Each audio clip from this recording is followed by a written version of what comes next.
yung bagay na nandun na sa iyo yung biyaya tapos kukuhain pa ng iba. Di ba, mayroong ganong mapagsamantala, greedy, na kung ano yung meron siya, gusto mo magkaroon ka rin, ninanakaw mo sa kanya, lalong higit po sa mga nagtatrabaho. Kung oras ng trabaho, trabaho po tayo, lalo na dito sa banal na dako. So, huwag po nating dadayain o nanakawin ang mga bagay na oras na ito po ay pinagtiwala ng Haring Yahweh. So, ano pa po? Huwag pag-imbutan, kasama na po rito yung kanina na huwag mong pag-imbutan ang asawa ng iyong kapwa o ang kanyang aliping lalaki o babae, ang kanilang mga baka, wasno o anumang bagay na pag-aari ng kapwa. Sa puso po nito, na ang talatang ito na kung saan ay mahigpit na ipinagbabawal, ay huwag magnasa. Huwag po nating pagnasahan. Kasi mayroong pong misang pagnanasa. Kaya tayo ay binibigyang halaga na ito po isang pundasyon na dapat po nating gawin sa pagiging righteous dito sa Kingdom of Yahweh. So maliwanag po diyan mga kapatid ko na huwag mong pagnanasahan o pag-iimbutan ang hindi naman sa atin. So maliwanag po tayo diyan. Ano pa po? So sa mga bagay na ito na mga paalala o na yung sinabi ko po na dalawang parte ng pundasyon ng pagiging righteous living, maliban sa kanya, wala nang iba. Maliban sa Haring Yahweh, walang iba. At yung sa kapwa na ibinigay na kautusan para sa righteous living, para sa treasured position, ano po? Ang sabi dito, huwag kang magnanakaw, huwag kang papatay, huwag mong pag-imbutan, huwag kang makiapid. At ang mga bagay na ito ay mga pundasyon para sa righteous living. Mga minamahal kong kapatid ko, ang aral po nating makukuha rito, una sa lahat, ay tayo po ngayon ay matatag na at nakasentro na ang ating puso at diwa sa Haring Yahweh. At ang sabi nga, huwag tayong magkaroon ng ibang Diyos sa harap niya. So, kay Abba Yahweh lang. Ang Abba Yahweh ang una sa puso at sa ating buhay, higit pa ito sa salapi, sa alahas, o kung anumang bagay na meron tayo. Higit pa po. At doon ang kapangyarihan o anumang bagay ay pagkakalob sa atin at ang pagpapala na sapat ay pagkakalob ni Haring Yahweh kung tayo ay sa tapat na susunod sa kanyang kautusan. Huwag palitan ng Abba Yahweh ng imahe o anumang gawa ng tao na siyang higit sa lahat. Huwag gamitin ang pangalan ni Abba Yahweh sa walang kabuluhan. Napakaganda po nito. Marami po dito na ang sabi po ay huwag palitan ang Abba Yahweh ng imahe. So marami yung mga imahe na yan na dati-rati nung hindi pa tayo nandito sa liwanag, wala pa tayo, di po ba may ipinagpapalit? Kahit nga dito yung iba pa na wiwindang-windang nagkakaroon pa rin ng iba. Nagkakaroon pa rin ng iba. Nagkakaroon pa rin ng kanilang mga haka-haka at mga isipin na totoo nga ba. So ngayon, lagi po nating sinasabi ng punong ng kahanim na maliban sa kay Haring Yahweh, wala na pong iba. So itutok po na po natin ang sentro sa ating puso at diwa sa Haring Yahweh. Huwag gamitin ang pangalan ni Abba Yahweh sa walang kabuluhan. Tingnan niyo po yung walang kabuluhan na bagay na gamitin natin sa anong paraan, yung walang kabuluhan, di po ba yung iba ginagamit sa mga pangkukulam? Di po ba? Yung pagpapagaling na kung saan ay may ritual na hindi naman yun ang itinuro ng ating Haring Yahweh. Di ba marami po dyan Ano pa po? Yung mga bagay na paggamit sa kanyang pangalan na, ano po, yung isinusumpa. May naalala kayo noon? Nasumpa man, mamatay man ako. Di po ba? Ganon, yung mga bagay na walang kabuluhan, huwag po natin gagamitin ang kanyang pangalan sa walang kabuluhang bagay. Okay po ba? Tayo po ba ay nandyan lahat?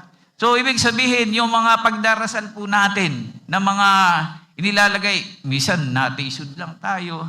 Di po ba? May mga ganyan Minsan may mga pangako pa, sumpaman. O minsan yung mahirap magbanggit, yung mga sa kabila na. Di po ba? May mga ilusyon, mga banal na banal na tanong.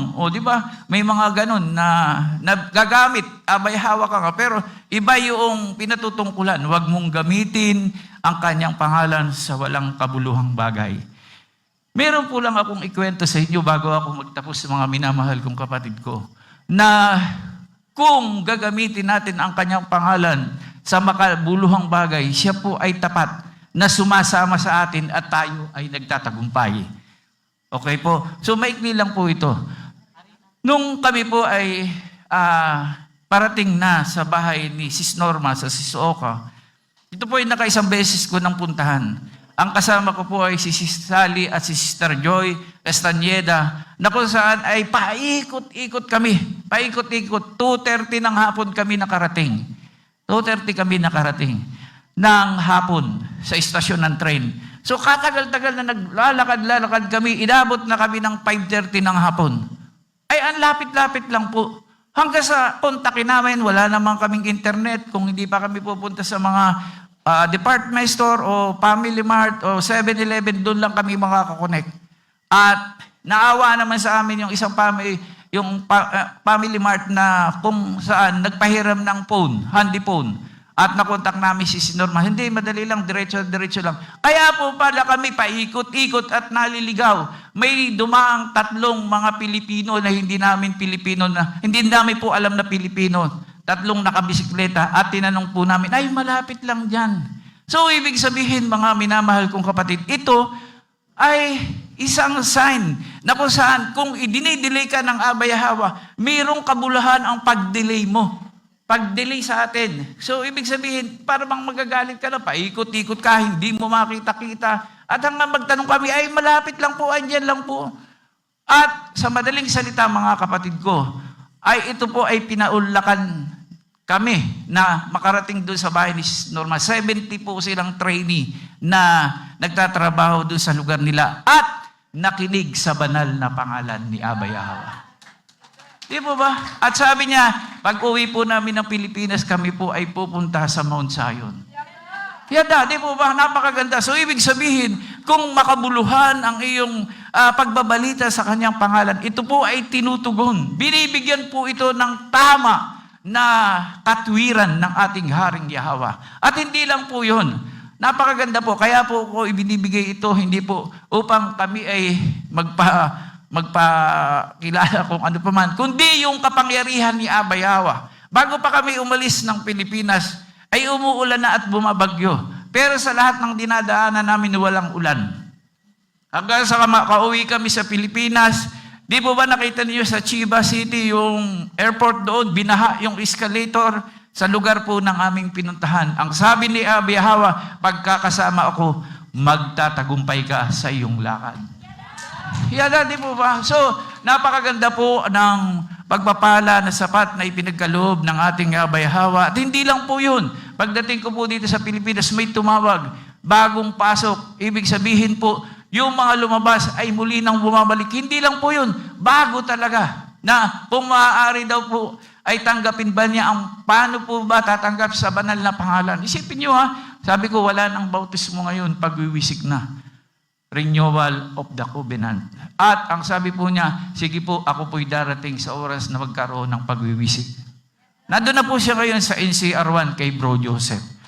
So patuloy ang pagtawag ni Abba Yahweh, hindi lang dito sa bansang Upir, kundi sa buong mundo, na kung saan ay makikita na yung ating mga panalangin ng punong kahan, panalangin ng kahanim, na anong sabi po sa ating panalangin, tawagin mo na po ang lahing mga pinili. At ito na po tayo ngayon, mga treasure position, na patuloy na sumasamba sa kanyang banal na pangalan. Ito po ang righteous living, pundasyon na kung saan ay maging matatag tayo, kakapit tayo, at tayong lahat ay magtatagumpay. Ang buong diwa at matuwid na pamumuhay, ito po yung panghuli, ay naglalaman ng dalawang hindi mapaghihiwalay na bahagi. Una, ituon natin ang ating puso sa Abba Yahweh na siyang sentro ng ating buhay. Kapag tama ang iyong pananalig o paniniwala at pag-ibig sa Kanya, magkakaroon po tayo ng tamang pundasyon ng lahat ng ating gawain at tayo ay magtatagumpay. Pangalawa, ipakita ang katwiran sa iyong kapwa sa pamamagitan ng paggalang, pagmamalasakit, katapatan, katotohanan at may malinis na puso. At ang tunay na pananalig ay laging may kaakibat na mabuting pamumuhay. Ito po ang righteous living inside the kingdom of Yahweh. Muli, sa gabi pong ito, ang pagpapala po at ang kapayapaan ay pagkaloob sa atin ng dakilang Haring Yahweh. Be blessed, halalwaya, abayahawa, yada.